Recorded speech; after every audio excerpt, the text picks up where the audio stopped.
25 नवंबर 2020 को शुरू हुआ किसान आंदोलन एक बार फिर से तूल पकड़ने लगा है। बड़ी संख्या में ट्रैक्टरों, ट्रकों, बाइकों समेत तमाम वाहनों में किसान भरकर दिल्ली कूच कर रहे हैं।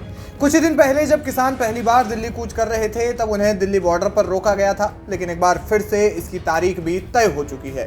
13 फरवरी को हरियाणा, पंजाब समेत तमाम राज्यों के किसानों ने दिल्ली कूच करने का आह्वान किया है, जिसके लिए अब राज्यों की सरकारें अलर्ट हो गई है। पंजाब और हरियाणा समेत दिल्ली सरकार भी तैयारियों में जुट गई है। प्रशासन को इस मामले में आदेश दिए जा चुके हैं और किसी भी प्रकार की कोई भी हिंसा न हो, इसका सख्ती से ध्यान रखने को कहा गया है। यानी आने वाले कुछ दिनों में हालात खासे बिगड़ सकते हैं। आंदोलन के आह्वान से ही सरकारें कितने एक्शन में है, आप इस बात का अंदाजा इसी बात से लगा सकते हैं कि खट्टर सरकार ने हरियाणा के 7 जिलों में इंटरनेट बंद कर दिया है। यहां तक कि शॉर्ट मैसेज सर्विस यानी कि एसएमएस सेवा पर भी रोक लगा दी गई है। वहीं पंचकुला में धारा 144 लागू कर दी गई है। पंचकुला डीसीपी सुमेर सिंह प्रताप के अनुसार पैदल या फिर ट्रैक्टर ट्रॉली और अन्य वाहनों के साथ जुलूस, प्रदर्शन और मार्च निकालने के साथ साथ किसी भी तरह की लाठी, रॉड या फिर हथियार ले जाने पर पाबंदी लगाई गई है और अगर ऐसा करते हुए पकड़े जाते हैं तो एक्शन लिया जाएगा।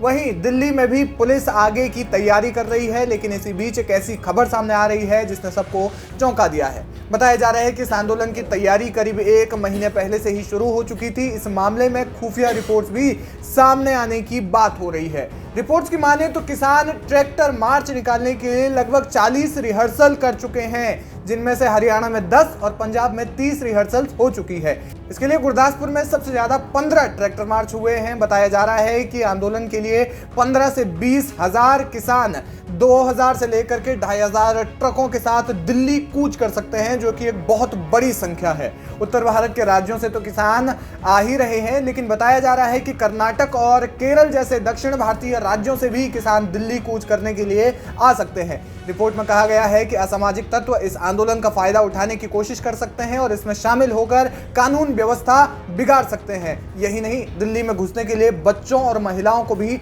आगे कर सकते हैं और किसानों के बीच में कुछ उपद्रवी भारी उत्पात मचा सकते हैं। इसलिए रिपोर्ट में सलाह दी गई है कि दिल्ली बॉर्डर पर सुरक्षा तो हो ही साथ दिल्ली की आंतरिक सुरक्षा को भी मजबूत करने की सलाह दी गई है, क्योंकि यहां पर देश के प्रधानमंत्री, देश के गृह मंत्री समेत तमाम जो नेता हैं, तमाम जो देश को चलाने वाले जो अधिकारी हैं और नेता हैं, वो यहां पर रहते हैं। हालांकि इस मामले में किसान नेता जगजीत सिंह डल्लेवाल ने बयान जारी किया और कहा कि एक तरफ सरकार हमें बातचीत करने का न्योता दे रही है, तो वहीं दूसरी ओर हरियाणा में हमें डराने की कोशिश की जा रही है। बॉर्डर सील किए जा रहे हैं, धारा 144 लगा दी गई है, इंटरनेट सेवा बंद कर दी गई है। सुनिए उन्होंने आगे क्या कहा। सज्जनों, एक पासे सरकार लगातार गलबात का दौर शुरू कर रही है और कह रही है कि गलबात ਲਈ दरवाजा खोल के रखो, गलबात चलती रहे। और किसान बिल्कुल पॉजिटिव ने, अंदोलनकारी बिल्कुल पॉजिटिव ने कि ਅਸੀਂ गलबात ਲਈ ਤਿਆਰ ਹਾਂ, गलबात करते रहांगे और कदे भी किसान गलबात तो ना भज्जिया ना भज्जेगा। परंतु समझ नहीं आ रही, बड़े सितम की गल है, बड़ी हैरानी की गल है, ये जिंदगी च कदे नहीं होया कि एक पासे गलबात का दौर चलता होवे ते दूजे पासे सरकार दहशत फैला रही होवे। हरियाणे के अंदर खट्टर सरकार जो कुछ कर रही है इस वेले लोगों के नाल, ये बड़ा मंदभागा ते निंदणयोग है।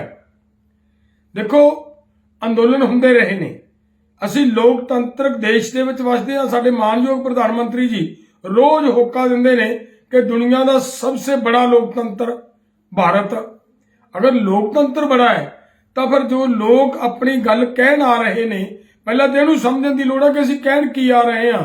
साडियां मंगां नहीं, मानयोग प्रधानमंत्री जी, साडियां मंगां नहीं है, ये तुहाडियां साडे नाल कीतियां होईयां कमिटमेंट्स ने, वायदे ने।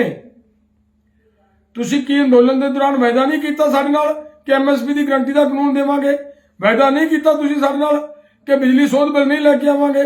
की वायदा नहीं किया सरकार ने कि सारे केस वापस लवांगे? की वायदा नहीं किया सरकार ने कि शहीदां दे परिवारां नूं कंपनसेट करांगे, नौकरियां देवांगे? की ये वायदा नहीं किया कि लखीमपुर के जिहड़े जख्मी ने उन्होंने 10-10 लाख रुपया मुआवजा देवांगे और जिहड़े शहीद होए उन्होंने बच्चों को नौकरियां देवांगे?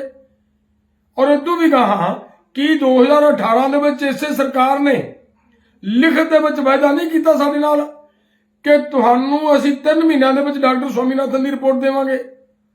इदों भी अगे जिहड़ी असीं ਕਮੇਟੀ ਦੀ ਜਿਹੜੀ ਅਸੀਂ ਗੱਲ ਕਰ ਰਹੇ MSP ਦੀ ਗਰੰਟੀ ਦੇ ਕਾਨੂੰਨ ਦੀ, ਇਹੀ ਸਾਡੇ ਮਾਨਯੋਗ ਪ੍ਰਧਾਨ ਮੰਤਰੀ ਜੀ ਜਿਸ ਸਮੇਂ ਗੁਜਰਾਤ ਦੇ ਮੁੱਖ ਮੰਤਰੀ ਸੀ ਤੇ ਦੂਸਰੇ ਪਾਸੇ ਕੰਜ਼ਿਊਮਰ ਅਫੇਅਰ ਕਮੇਟੀ ਦੇ ਚੇਅਰਮੈਨ ਸੀ, ਉਸ ਵੇਲੇ ਦੀ ਰਿਪੋਰਟ ਪਈ ਹੈ ਤੁਹਾਡੇ ਹੀ ਹੱਥਾਂ ਵੀ ਕਿ ਕਿਸਾਨਾਂ ਨੂੰ MSP ਦੀ ਗਰੰਟੀ ਦਾ ਕਾਨੂੰਨ ਦੇਵੇ ਸਰਕਾਰ। ਹੁਣ ਜੇ ਤੁਹਾਡੇ ਹੀ ਹੱਥਾਂ ਦੀ ਰਿਪੋਰਟ ਹੈ ਤੇ ਤੁਹਾਡੀ ਅੱਜ ਸਰਕਾਰ ਹੈ, ਤੁਸੀਂ ਅੱਜ ਮਾਲਕ ਹੋ, ਕਿਉਂ ਨਹੀਂ ਲਾਗੂ ਹੋ ਰਹੀ ਜੀ ਇਹ? ਸੋ ਇਹ ਗੱਲਾਂ ਜਿਹੜੀਆਂ ਅਸੀਂ ਮੰਗ ਰਹੇ ਹਾਂ, ਜਿਹੜੀਆਂ ਅਸੀਂ ਕਹਿ ਰਹੇ ਹਾਂ, ਤੁਹਾਡੀ ਕਮਿਟਮੈਂਟ ਹੈ ਸਾਡੇ ਨਾਲ। ਤੁਸੀਂ ਕਮਿਟਮੈਂਟ ਕੀਤੀ ਵੱਖ-ਵੱਖ ਜਲਸਿਆਂ 'ਚ ਜਾ ਕੇ, ਮੁਜ਼ਾਹਰਿਆਂ 'ਚ ਜਾ ਕੇ कि किसानों का संपूर्ण कर्ज मुक्त करांगे।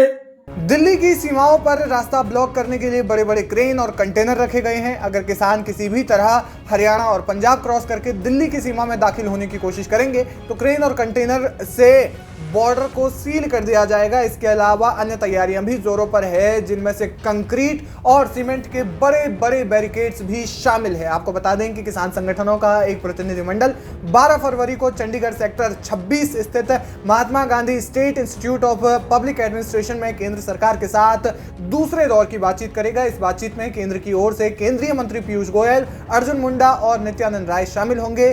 किसान संगठनों का प्रतिनिधित्व जगजीत सिंह डल्लेवाल और सरवन सिंह पंढेर करेंगे। इस मामले में जो भी आगे अपडेट होगा वो अपडेट हम आपको देते रहेंगे। वीके न्यूज, राष्ट्र के नाम।